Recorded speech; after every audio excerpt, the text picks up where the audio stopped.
David and I got some work done today. He's up front working on something else right now. But we got this here brace for our fence posts, which is the main reason we came down to work on this tree. But also we wanted to clear it out so we could walk underneath it, and now we can, minus some thorns. There's still some thorns under here, like this one. So we still got to work on that, cleaning it up a little bit more, but now we can pretty much walk under it, which was the goal.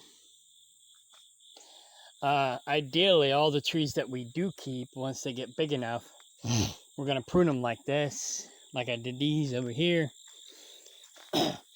so that we can walk under them. So we're pruning the hedge for hedge posts and braces for fencing. So we try to keep the hedge that grows for that reason. And then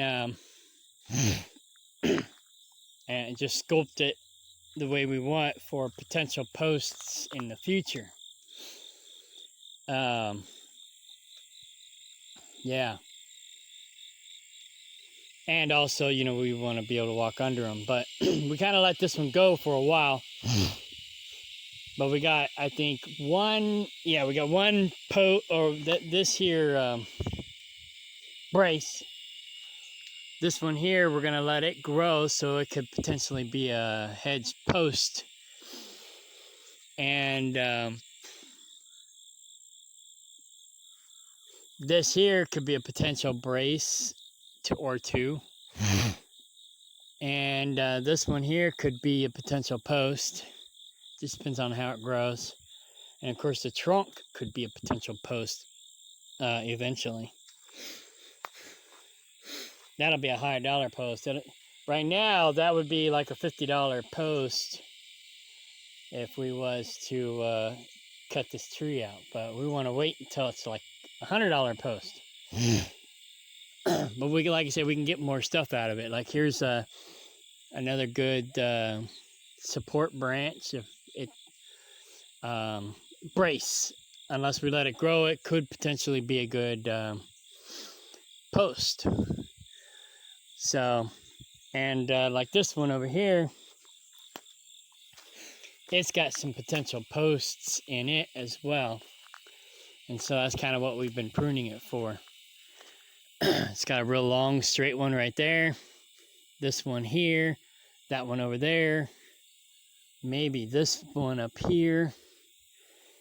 It forked too early at the trunk to use the trunk. But even this one here, in another year or two, could be a potential hedge post. So, yeah. But we got friends who want hedge cleared off of their land. So we're using theirs first, and then we're letting ours grow so that we have ours as a backup. Kind of like the New World Order uses up everybody else's resources and saves their own resources for themselves or us or whatever. But we're doing a similar thing, except we're not going out and stealing it from other people. We're actually, if somebody wants to get rid of it, we'll take it. And then,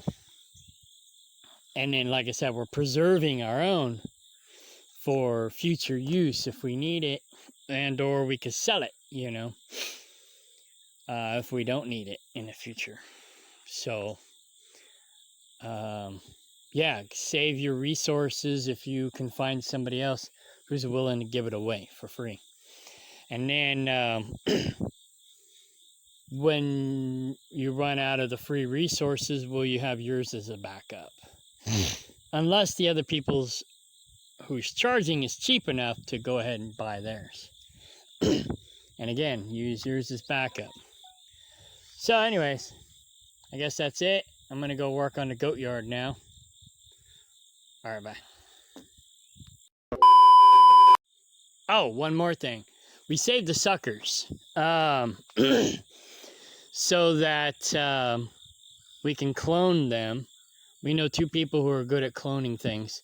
So we're saving the suckers. We're gonna clone them. And this one's dead. I gotta cut it out. Oh, never mind. I can break it out.